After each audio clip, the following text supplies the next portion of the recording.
3-4 सवाल ले रहे हैं, जल्दी छोटा छोटा सवाल। मेरा नाम रितु है, मेरा क्वेश्चन कांग्रेस पार्टी से है। जैसा कि आप विकास की बात करते हैं, हम बीजेपी ने गरीबों तक सिलेंडर पहुंचा, उस टाइम आप कहाँ थे? आपने क्यों नहीं पहुंचाया जब एक लेडीज उस चूल्हे के धुएं में अपनी आंखों को खराब कर लेती है?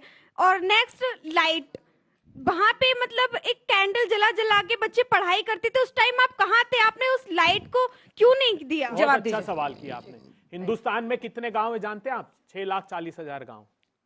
मोदी जी सरकार में आए तब तक कितने गांव में बिजली पहुंच चुकी थी?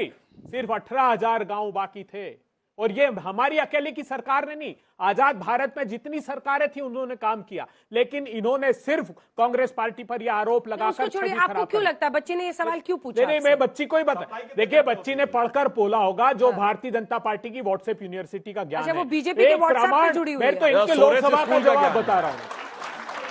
दूसरी बात, नहीं, गैस के सिलेंडर परसेप्शन की बड़ी लड़ाई है। मैं कह रहा हूं ना कि मोदी सरकार ने, भारतीय जनता पार्टी ने उस व्हाट्सएप का यूनिवर्सिटी का दुरुपयोग किया जो हमारी समय स्थापित थे। मैं ये कह रहा हूं कि गैस का सिलेंडर हमारे समय क्रेडिट तो मार्क जकरबर्ग को लेने दीजिए। व्हाट्सएप भी कांग्रेस और बीजेपी का हो जाएगा। प्रधानमंत्री जी के साथ किया। अगर हमारी सरकारें रही होती तो उसमें भी इंडियन कंपनी जरूर होती। जल्दी छोटा छोटा माइक छोड़ दीजिए। अच्छा आप सोचिए। नमस्ते सर, मेरा सवाल सुधांशु त्रिवेदी जी से है। अब आप रुक जाइए। सर, अभी आपने डिजिटल इंडिया की बात की, इंटरनेट की बात की। अभी हाल ही में एक यूपी गवर्नमेंट के द्वारा सर सोशल मीडिया एक्ट पास हुआ है, जिसके अंतर्गत सर जहां तक मैंने पढ़ा है कि अगर आप सरकार के स्कीम्स को प्रमोट करते हैं, प्रचार प्रसार करते हैं, तो उसमें आपको पे चेक्स दिए जा रहे हैं। वहीं अगर दूसरी तरफ आप उनके फैसलों का विरोध करते हैं, असहमति व्यक्त करते हैं, तो उसके लिए दंड का प्रावधान है। सर, आपको नहीं लगता कि ये हमारी आज़ादी की, अभिव्यक्ति की आज़ादी के खिलाफ एक तीखा प्रहार है सर? वैसे आपके संज्ञान के लिए बता दूं, अभी हाल ही में ऐसा नहीं हुआ, इससे पहले पंजाब की सरकार भी कर चुकी है और कांग्रेस के समय में राजस्थान की सरकार भी। अब मैं बता रहा हूं, अब एक मिनट, अब मैं आगे बता रहा हूं। देखिए वो क्या है, को कुचलने की कोशिश नहीं है ये। नहीं, मैं आपको बता रहा हूं, ये वैसे सब गुण गाते रहे बैठ के। पूरी बात सुनिए भाई। आपका टीवी चैनल है, एडवर्टीजमेंट लेता है कि नहीं लेता है? सरकारों से लेता है ना advertisement. Now social media is getting established, तो अगर उनको भी वो सरकार का कोई एडवर्टीजमेंट चलाएंगे या एडवर्टोरियल भी चलता है, आपको ध्यान हो, आर्टिकल लिखा रहता, कोने में लिखा रहता एडवर्टोरियल, तो उस ढंग से सरकार उसका पेमेंट करेगी। इसमें कौन सी ऐसी खास बात है? केवल इसलिए कि अभी तक सोशल मीडिया को उस कैटेगरी से देखा नहीं जाता था। बोले उसको अब दूसरे में खिलाफ की बात है। अब एक मिनट, नमक रोटी की रिपोर्ट बता दी पत्रकार ने डिजिटल प्लेटफॉर्म पर, तो जेल भेज दिया उसको। बोलने दीजिए। एक मिनट सर, चूंकि जैसे सिंपल सी बात है, प्रिंट मीडिया और इलेक्ट्रॉनिक में भी ये होता है। अगर कोई आपने ऐसा कंटेंट किया, आप कई बार कहती ना चैनल इसकी जिम्मेदारी नहीं लेता। अब अगर कोई चीज पब्लिकली दिखा रहा तो जिम्मेदारी लेनी पड़ेगी। ये हवा में नहीं चलेगा कि हमने जो मनाया उल्टा सीधा दिखा दिया, भड़का दिया, चाहे ऑडिटेड एडिटेड दिखा दिया। अभी अमित शाह जी का एडिटेड वीडियो दिखाएगा कि नहीं? सरासर झूठ। और उसके बाद उसको भी तेलंगाना कांग्रेस ने रिट्वीट किया। आखिर में सुप्रीम कोर्ट से फटकार पड़ी कि आपने अंदर बाहर का डिस्कनेक्ट करके दिखा दिया। अमित शाह जी अपने मुंह से बोल रहे हैं कि हम आरक्षण को हटाना चाहते हैं और उसको वो कर रहे हैं। इसलिए जिम्मेदारी भी होगी, और जैसे जो प्रिंट और इलेक्ट्रॉनिक पर रूल लागू होते हैं। मेरा सवाल सुधांशु जी से है। 2019 में आपके पास सिंगल मेजोरिटी थी, उस समय आप पॉर्न कॉन्टेंट्स को बैन कर सकते थे, उसके लिए आप कोई भी बिल पास करके बैन कर सकते थे, उसमें आप अभी तक चूक रह गई क्यों? हमारी पुराने अच्छे दिन याद दिला रहा है 303 वाले। नहीं, हमारी सरकार आने के बाद हमने बहुत सारी चीजों को बैन किया था। और जब हमने बैन करने का प्रयास किया, आप याद करिए, ओटीटी प्लेटफॉर्म के ऊपर जब बात की, सब आके चिल्लाने के लिए खड़े हो जाते थे, अभिव्यक्ति स्वतंत्रता। तो हम बता रहे हैं हमारी सरकार ने स्टैंड लिया। ओटीटी पर भी बहुत ऐसी चीजें आ रही। हमारा कहना है कि जैसे एडिटर्स गिल्ड है, जैसे प्रेस काउंसिल है, आप ऐसी कोई व्यवस्था बनाइए ताकि इन चीजों पर नियंत्रण बनाया जा सके।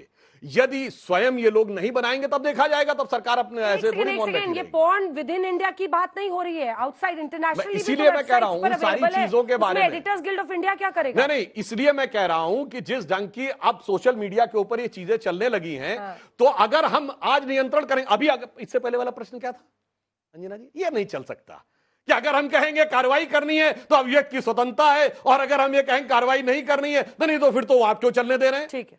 Hello sir, my question is for BJP. यही जो कंगना रनौत 2 दिन पहले कहे थे जो किसान आंदोलन में रेप हो रहे थे, तो क्या बीजेपी इस तरह से देखती है जो किसान आंदोलन में रेप होते हैं? जवाब दीजिए। पार्टी ने उस पर स्पष्ट कर दिया है, ना वो पार्टी का मत है, ना कंगना जी उस विषय पे अधिकृत। तो इन्होंने आपने कहा डिबेटों में कि खालिस्तानी क्वेश्चन है दोनों पार्टी से। नहीं, उस समय आपके सांसद रणवीर सिंह बिट्टू ने कहा था, जो हमारे साथ है, उन्होंने बोला था। अब आप सर मेरे पहले तो मैनेजमेंट का स्टूडेंट हूँ, 2 क्वेश्चन है, शांतिपूर्वक सुनिए, दोनों प्रवक्ताओं से हैं।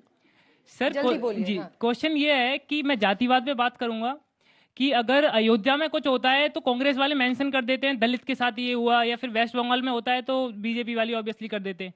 बट मेन ये जातिवाद का जो खेल चलता है, इसमें मैं तो ये कहता हूं कि इसे किस तरह से लिया जा रहा है। इस सबसे ज्यादा जो यूथ के लिए जातिवाद बैठाया है वो तो आरक्षण दे के बैठाया हुआ है। सर इसका यूथ कब तक फेस करता रहेगा? हजारों वर्षों की दास्ता से मुक्ति का निर्णय है आरक्षण, और कांग्रेस पार्टी ने 2011 में कास्ट सेंसस कराए थे, जिसको इनकी सांसद ने अभी इनकार कर दिया, जिसमें इनके उत्तर प्रदेश के मुख्यमंत्री मुखरता से कह रहे हैं कि बटोगे तो कट जाओगे। मैं पूछना चाहता हूं सुधांशु त्रिवेदी जी से कि क्या कास्ट सेंसस का अनाउंसमेंट किया है सरकार ने, क्या जातिगत जनगणना कराएंगे कि नहीं कराएंगे? कांग्रेस पार्टी ने आपको पता है, आपने आरक्षण पे एक सवाल पूछकर उनको कास्ट सेंसस का मुद्दा दे दिया। वो बताएंगे कि अब जल्दी मैं से जवाब दूं? अब अब सुनिए, जल्दी से छोटा जवाब जाके चेक करिए। 1961 में जवाहरलाल नेहरू ने सारे चीफ मिनिस्टर्स को लेटर लिखा है कि वो आरक्षण के खिलाफ है, पर्टिकुलरली नौकरियों में, चूंकि ये क्वालिटी को खराब करता है। बिल्कुल गलत वर्ड्स ऑफ जवाहरलाल नेहरू में बिल्कुल गलत। मैं बिल्कुल बता रहा हूं आपको, सारे चीफ मिनिस्टर्स को लिखा गया। भारत का संविधान संशोधन हुआ है 1951 में, उसमें आर्टिकल 15(4) जोड़ा गया। अरे बात सुनिए, काहे परेशान है भाई? देखिए समझिए, आर्टिकल 15 में ये प्रोविजन था कि जाति के आधार पर, भाषा के आधार पर विभेद नहीं किया जा सकता। तो तमिलनाडु की अदालत में लोग गए, मद्रास की अदालत में गए और वहां रुकवाने की कोशिश की। ठीक है, लेकिन एक पंडित प्रश्न नेहरू यहाँ ने पर सेंसस कर लेते हैं। कितने बच्चे चाहते हैं कि कास्ट सेंसस हो? हाथ उठाइए, डरिए मत। अगर आपको लगता है हो तो हाथ उठाइए। एक बच्ची ने यहां पे उठाया, इधर किसी और ने, दूसरा, तीसरा, इधर, चौथा, और कोई नहीं। ओबीसी वर्ग से कितने बच्चे हैं यहाँ? अब ये बताइए, एक चलिए मिनट, अंजना जी, फटाफट बताइए, जात बताइए, अपना जात बताइए। हाँ। आपने जब ये बात की है तो पूछना तो चाहिए ना कि क्या अरे प्रतिनिधित्व? आप बताइए ना, मेरे स्टेज पे कितने हैं? सारे तो दुबे, त्रिवेदी, त्रिपाठी यही आते हैं। अपनी अपनी पार्टी को बोलिए ना भेजे। सुनिए, यूपी कांग्रेस का ट्वीट देखिए, अभी राहुल गांधी जाके प्रयागराज में बोले थे ना जात पे, क्या लिखा है? श्री अविनाश पांडे राष्ट्रीय प्रभारी उत्तर प्रदेश, श्री वो अपने अजय राय प्रदेश अध्यक्ष उत्तर प्रदेश, श्री प्रमोद तिवारी उपनेता राज्यसभा, श्रीमती आराधना मिश्रा सीएलपी लीडर ने श्री राहुल गांधी जी का स्वागत किया। 4 ब्राह्मण, एक भूमिहार मिलके एक कुर्ते के ऊपर जनेऊ पहनने वाले उसका स्वागत किया। तभी फोटो में का नहीं दिखते जाती? बताओ भाई, आप कास्ट सेंसस आते ही इतना बैकफुट पर काहे चले जाते हैं? नहीं बैकफुट पर नहीं, हमारे तो अमित शाह जी ने नहीं स्पष्ट कराना, कहा। बता दीजिए। कभी कहते कराएंगे, कभी कहते हमारे नहीं अमित शाह जी ने, कराएंगे। मगर सुनिए अभी देखिए इनका एक बड़ा आराम से जरा सुन लीजिए, समझ में। मेरा विश्वास जातिवाद में नहीं है। मैं तो चाहूंगी कि ये शब्द हम हटा दें अपने देश से। हम सब अपने को एक माने, इस महान देश के महान नागरिक अपनी तय को माने। किन बातों ने हमको पीछे रखा? कौन से रोड़े हमारे रास्ते में आए कि हम तेजी से आगे नहीं बढ़ सके? कुछ ऐसे लोग हैं, कुछ ऐसे तबके हैं जो जाति के नाम से समाज को चोट पहुंचाते हैं। जूम इन कर सकते हैं। ये है हमारी कमजोरी।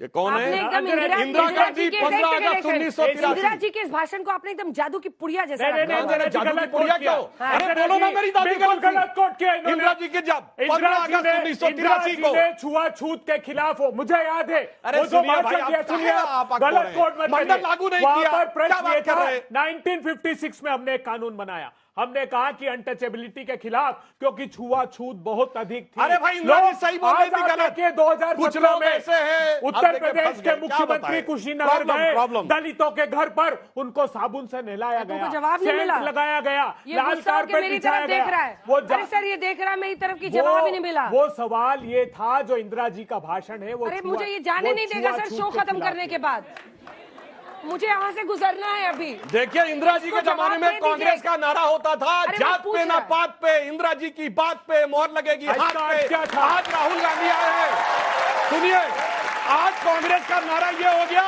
कि अपने पुरखों की बात को रख के लात पे पार्टी ले आए फुटपाथ पे। जातिगत जनगणना कराएंगे, अंतिम पंक्ति के लोगों को न्याय दिलाएंगे, हर हाल में जवाब मिल गया। चलिए हम प्रतिज्ञा इस बात पर राहुल गांधी ने अभी रिजाइन किया, राहुल गांधी ने अभी 2 सीटें दी, वायनाड से रिजाइन किया, क्यों नहीं किसी SC OBC को दिया? 3 सीटें थी उनके पास, कहते हैं अमेठी में कोई OBC लड़ेगा, वायनाड में SC लड़ेगा, एक जगह मेरा सहयोगी लड़ेगा, एक जगह मेरी बहन लड़ेगी। ये जातिवाद का चूरन इसी के साथ तालियों के साथ आप दोनों का बहुत बहुत धन्यवाद।